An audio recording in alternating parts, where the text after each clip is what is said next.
Sergeant Pepper taught the band to play, and that's when I started teaching myself how to play. That's amazing. That's when I started coming back into me. So it was a learning curve. What I would say to anybody coming through any form of change, any form of ending, whether it's a loss, whether it's a massive transition, is first of all, steer into your grief. Don't be afraid of it. People say you recover from grief. I say you heal with your grief. Because it's like any other process. It's like any other healing process. Hello, everyone. Welcome to the Infinite Abilities Podcast. I am your host, Nick Earhart, and we are here to encourage each other to find our own unique abilities. Let's go. All right, everyone. I have Gillian today, and I can't wait to talk to her and for you guys to hear her story. So, Gillian, can you tell us a little bit about yourself? Yeah, hi Nick and hi everybody. I'm Gillian, and I am a person who I actually help people who are dealing with major crossroads in their lives. When I'm not in front of a computer, I actually am a wedding and a funeral celebrant, but here I actually help people dealing with life transitions, endings, chapters, getting used to different realities in their lives. At the beginning of COVID, when grief became really palpable, it was everything. So many people lost so many things, and it's not necessarily just because they were losing loved ones, obviously through death, but they were losing freedoms in so many different ways. A lot of my couples who were getting married suddenly had to, they've been planning for years to have a wedding, and then suddenly they couldn't have it anymore. And there's also just the realities of suddenly not being able to actually just visit family, visit friends, just have that connection. And also, it's just grown from there. It's helping people deal with different realities of major life changes. Maybe they themselves have experienced life-limiting transitions, maybe because of illness or accidents, injuries. And it's also having to deal with realities of perhaps a loved one also having major life impacting differences coming into play, and helping them with the realities of that so that they can actually still be the person that they were. For example, I have a cousin who's only 6 months younger than me. He was diagnosed 7-8 years ago with multiple sclerosis. Okay, Hugely inspirational guy from my point of view. Incredibly strong mind, incredibly positive, but the man now is very much restrained. He is dependent on his wheelchair. He has got an incredibly stoic, but not accepting mindset. He does have his limitations, but he knows how to work with them. So his illness is something that's part of him, but it's not defining him. And being able to bring people back to that no matter what happens in life, no matter what we're dealing with, it's part of our life. It's not the definition. It's not the limits. It's the foundations that you can build on and grow. And that's where I'm passionate. That's awesome. And you're speaking my language, because that's what I'm all about. We are who we are. Yeah. Don't be ashamed of it. Embrace it and live your life to the fullest. My slogan is your abilities are infinite. And I think that's true for anyone. No matter what circumstances you have, your abilities are infinite. You can do more. You can push the boundaries. You can push outside of what the experts might say, and just live the best life that you can. Absolutely. For example, another thing I do, I'm about to conduct a wedding in the next few weeks. The bride has autism, and she's saying, "Oh gosh, it's just driving. I feel so off kilter." And we sat and we spoke, and I just said to her, "You have got the most beautiful mind. Steer into your gift, because you see life in a way that I can't. And you Mm-hmm. have got a Yep. gift that I don't. So Mm-hmm. never apologize for it. And I really do believe that the only time we have limitations are when we decide that we have them. If you don't know what you Yep. can't do, you can do anything you set your mind to. Exactly. Your limitations are in your mind. They're in your head. So just, like one thing that I always say is I don't ever say I can't. Instead, I say, how can I? Because that leaves the door open and it allows me to be creative, and I can problem solve and figure out, a lot of times I have to do something my own way because I do have limitations, but I can always work around them and figure out how to do things on my own. That's it. I mean, one of my heroes when I was a teenager was Bruce Lee. Yes. And to this day, that line, be like water, Mm-hmm. that is the most powerful mindset. Water can flow around a problem, it can wash away a problem, it can erode a problem. You flow with it. Mm-hmm. It's the only time we fail is when we don't try. Yep. Exactly.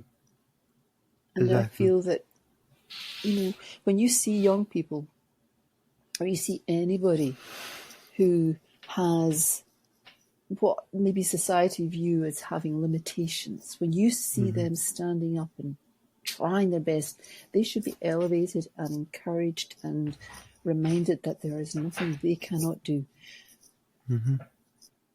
I agree. And that's a lot of why I do what I do. I post a lot on social media, as I'm sure you've seen. I and have. It's all usually encouraging others to do more, be better, live the life they want, have the confidence in themselves. Having confidence in yourself can make you go a long ways, and I know that firsthand. I wasn't confident.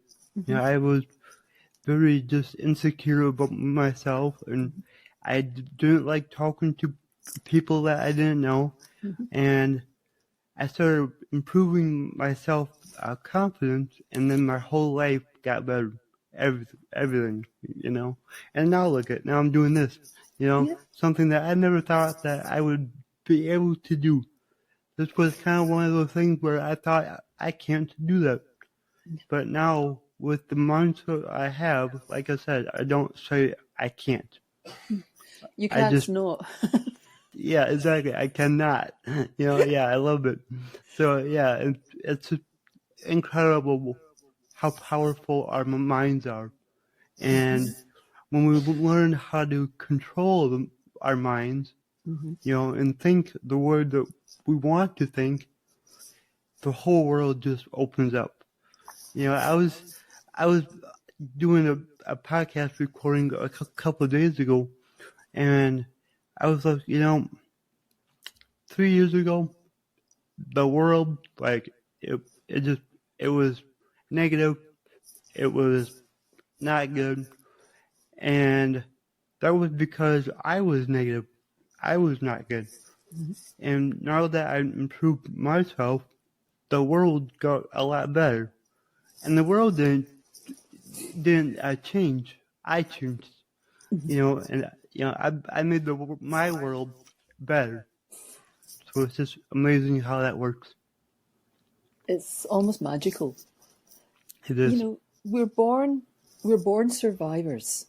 We're born with this drive to survive. But surviving being in that survival state is just temporary. That's also the place that keeps us in a limitation. We're also entitled, and we're born to thrive and to grow. Yeah. And we do it on our own terms. Exactly. Yeah. Exactly. So like, what piece of advice would you give someone going through a change? Okay, well, first of all, I say And you're talking to somebody here who came through a massive one, because I came through a massively abusive marriage, physically and mentally. So Okay. when I left that, I'm sorry. that was 20 years ago. And it's so funny. This year I have got the Beatles song Sgt. Pepper's Lonely Heart Club Band. It was 20 years ago today. Sgt. Pepper taught the band to play. And that's when I started teaching myself how to play. That's amazing. That's when I started coming back into me. So it was a learning curve. What I would say to anybody coming through any form of change, any form of ending, whether it's a loss, whether it's a massive transition, is, first of all, steer into your grief. Don't be afraid of it. People say you recover from grief. I say you heal with your grief. Because it's like any other process. It's like any other healing process. If you hurt yourself in any way, say, for example, you've broken a wrist, you've hurt your arm, you need to have a period of rehabilitation to recover, to get back into that strength. You're going to have good days, you'll have bad days, you'll be days when you're in pain, when you're frustrated, really angry. You'll think, why was I so stupid? Why did I do that? And you'll think about it and you'll replay it. That's grief. Yep. But what you can do is then turn around and say, do you know something? This is natural. I'm allowed to feel this way, because I can then unpack that. I'm letting it go. So I feel whatever you need to feel at that time, I say go for it. Do not feel that you have got to diminish your feelings to keep other people comfortable. Because all you're going to do is you're going to squish whatever you're feeling deep down in your heart, deep down inside. And when you do that, other things start to manifest. Your body starts to manifest the grief for you as well. It starts to come out in other ways. And you start you actually start sabotaging yourself. You get into behavior patterns that are actually reinforcing your fact that you've not allowed, you will never get forward, you will never improve, you will never get any better. And you'll watch the world go by you. Those who care for you and those who see you, who want to support you, accept their help on your terms. You don't need to take it if your energy levels aren't right. Do not overthink it, for other people are not always capable of handling that kind of pressure, because a lot of people are scared of change themselves. And if they see people going through something different, something that they don't know how to handle, they can either be really negative, they might say exactly the wrong thing, or they might just disappear completely out the scene. That's okay. That's not your weight to carry. So don't second guess it. It's not. A lot of those people come back later on when initial parts are over, because they couldn't deal with the first part. But when they can come back, when you have moved forward and say, look, I couldn't do that, but I'm here for you now. And they can be some of your staunchest supporters and allies going forward. As for other people, those who disappear out your world at that point, if they never come back, do you know something? Thank them for being part of your world at that point, but let them go, because that leaves more space. Yeah, it leaves more space for those who really see you, who resonate with you, and who want to see you be elevated and elevate themselves in the process, because we're social creatures. We are. And when one of us thrives, we all thrive, when we've got that community. And about grief, I resonated with everything you said. Thank you. Almost 5 years ago, I lost my dad, and it was well over a year before I actually grieved. Basically, I shoved it down deep and just kind of tried to just not let it affect me. And, I feel like for me, I was doing it because I wanted to be strong with my mom and my sister. Right. So, losing my dad, we all lost a powerful man in the family. well, I felt a responsibility to kind of take that role and be the strength for my mom and my sister. Yeah. So for me, like, I wasn't able to actually grieve until at least a year after, and it hit me like a ton of bricks.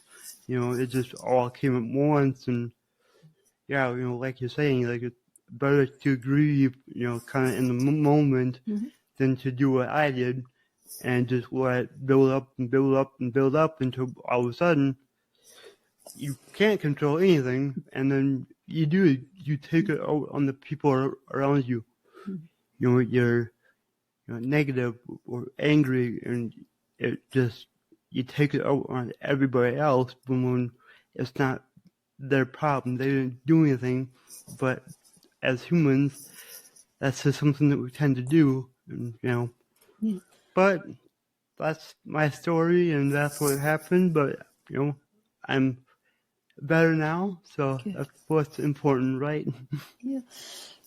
When you actually trust, when you steer into how you're feeling, when you give yourself permission to be vulnerable, to actually connect with how you feel, what you're doing is, instead of being weak, instead of feeling diminished, it's probably one of the strongest, most courageous things we can do when we turn around and actually put our hands up and say, I'm hurting. I'm lost. I don't know where I'm going. That is powerful, because then you're saying, I need to be seen. I need to be heard. And I need to respect how I'm feeling, because that's how other people can see you. Because with the best will in the world, those who love us, they're not telepathic. Or even more frustrating, they're on the outside looking in and they can see that you're in pain. But until you give them permission to get behind those boundaries, they are caught in that situation as well. Am I intruding? Am I overstepping? Am I hurting? Am I making things worse? And being able to just turn around to somebody and say, I'm in a really dark space just now. I do need to be on my own to process it, but I am so glad that you're here. Or, is it okay? Do you mind if I just unload my mind, just let it out? Because just speaking can often be the most healing thing we can do. The other person doesn't need to have solutions. They don't need to give you the answers, but just giving you that space, holding that space for you. Yep. Oh, it's cool. I mean, I'm similar to you. My mother died in 2019. My dad died in 2019. And same year. Yeah, and my father, obviously I'm a lot older than you. My mum and dad were just a year shy of celebrating 60 years of marriage at that point. Wow. So I had to go into very strong mode. Because I was a funeral celebrant, I've been conducting funerals and helping people with grief since 2015. I took over the whole. I gave him a space. Obviously, he's my father, and my mum was the love of his life. But I was taking over the kind of the everyday things, and I spoke at her funeral and all the rest of it. But like you, I didn't cry. My grief was in a different situation, and it was over a year later. In fact, it was about 18 months later. I woke up after a very vivid dream. She came to me in a dream, and her eyes were full of love. It was just one of those dreams. And she put her hand on my face and she went, "You're so tired. It's okay." And I woke up in the morning, my pillow was absolutely soaked. And that was the first time I cried. We don't need to follow a pattern. Sometimes we do need to let that dam burst. For you, Nick, that having that dam, you may have just needed to have that dam so you could let it go in one dramatic, cathartic clearance. Yep. But as long as you allow it to heal you. Yeah, I feel like that's what happened. It was just like, it all came out at once. It was like it was over a month. I would say, just, here and there, just have bursts, and it just, but yeah, I mean, I let it all out, and it's still hard to talk about. My dad passing, but I think that's kind of normal. But and like what I've realized, like losing him, it doesn't get easier, but you learn how to cope with it. Yeah. You just kind of learn how to just live a different way, I guess. Yeah. Choosing to live, choosing to move forward is one of the most loving things you can do, because it's a beautiful way of actually being able to honour the legacy that your father's left you as well, because it means that everything that he created is still going on. Yep. Going through grief doesn't mean you stop loving. It doesn't mean you stop remembering. In fact, once you stop grieving, or once you allow yourself to heal with your grief, you're able to remember more clearly. You're able to. There's times when you're going to miss them. There's times when you're going to wish that you could just pick up a phone and talk to them, or just sit and have that coffee or that tea, or have that routine, those traditions. But you can do it with gratitude, because you've got all that to carry forward with you as well. Yep. And those wonderful times, all those beautiful lessons that you've got, nobody can take them from you. No. Totally. I go to my parents' house, obviously. My dad's still there. And I still feel my mum in the house. Yep. And I will do things at times, because she was very house proud. And I help my dad at times. And when I do something in the house, maybe some housework, I know I'm not doing it the way she wanted it to. And I laugh and I'm saying, I bet this is annoying you. 9 times out of 10, I will stub my toe or bump my head on something. I figure she's got her own way of doing it back. But I can laugh now. I can remember all the things that she used to do. And instead of just feeling sad, you laugh. Yep. Give yourself permission to laugh. Yeah, exactly.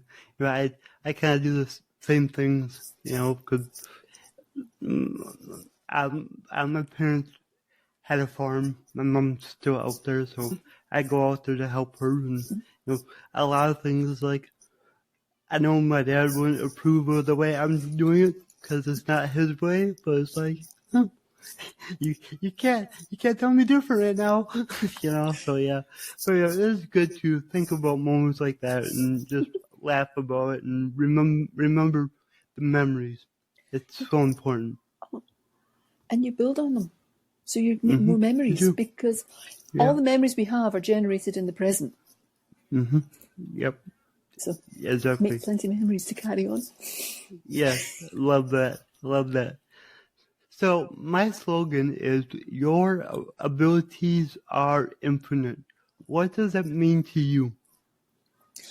I say, if your abilities are infinite, that you are born with this incredible gift.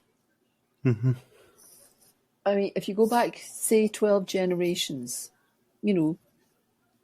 that's there's about 60-odd thousand people had to come together at the different times to marry, to have children, so that you're born. So you're here for a reason. Yep. The odds of you being born are so small. You were not born limited.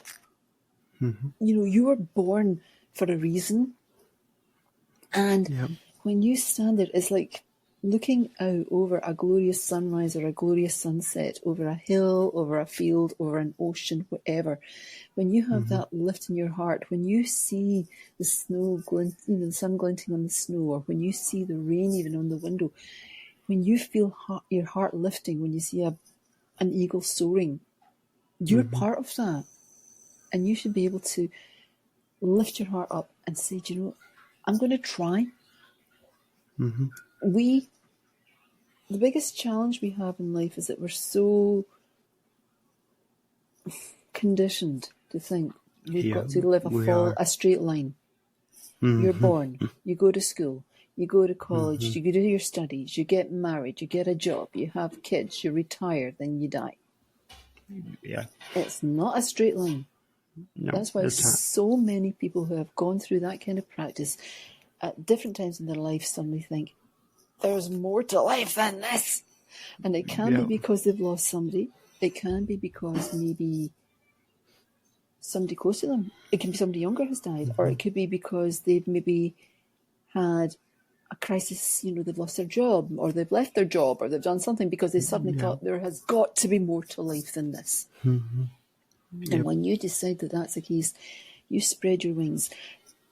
Okay, you might never be the person who is going to race up to the top of Mount Everest, but that doesn't mean that there aren't other horizons, there aren't other hills that you can climb, other mountains you can explore.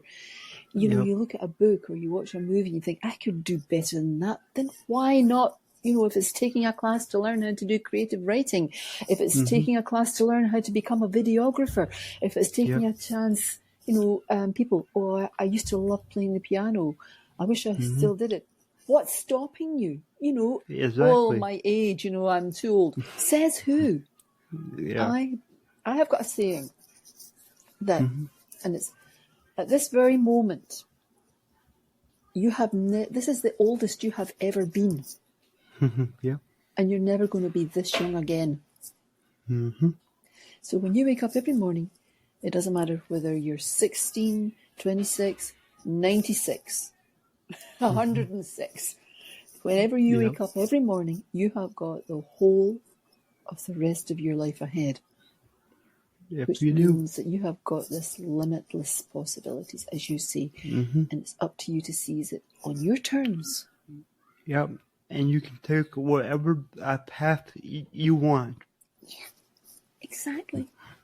Yep. That was beautiful. Thank you so much. Oh, that was incredible. Thank you. So, how can people find you? Okay. Well, I'm on Facebook and I'm on Instagram. I do have a free Facebook group called Someday Starts Today. Ooh, because, I know. It's basically because everybody talks about someday I'll do this or one day I'll do that. Someday never comes. Yeah. Your someday starts today. So that's why I got my free Facebook group. And that's that's the freest ways. If anybody wants to connect with me, just turn around and say, Nick sent me. You're welcome. Awesome. But I'm also, I do have ways that you can work with me if you want to work with me intensely. I do have one-to-one class grief sessions. You can have a single one. You can have a series of ones. I'm actually creating a program to help people break the routines and the patterns that are holding them in places that are just stopping them from moving forward, because our behaviours and our patterns can also really keep us in a narrative that's not helping us. Yep. So I believe very much in disrupting, but that doesn't mean we've got to throw things out the window. Sometimes all it needs is just a slight course correct. Yep. And that slight change can make all the difference. And yes, it can. I just believe that, I really do, I fundamentally believe that nobody deserves to ever say, is that it? I have written too many funerals for people who have lived their lives so afraid. Yeah. And when people have asked, when you've asked families and family members, what did they enjoy doing and what were their stories, they go, I don't know. And then you have families turning around saying, I was clearing out a house. Do you know I found 3 unfinished manuscripts? I found these hand-carved hand-carved dolls. I found paintings. I found this, I found that. And all these creative, these exploratory things that people had when they were young, and they buried them. I'm passionate about archaeology. However, I'm more passionate about people not leaving relics, but actually taking everything that they've got buried and resurrecting them and actually throwing them under the sun and letting them shine while they can. I love that.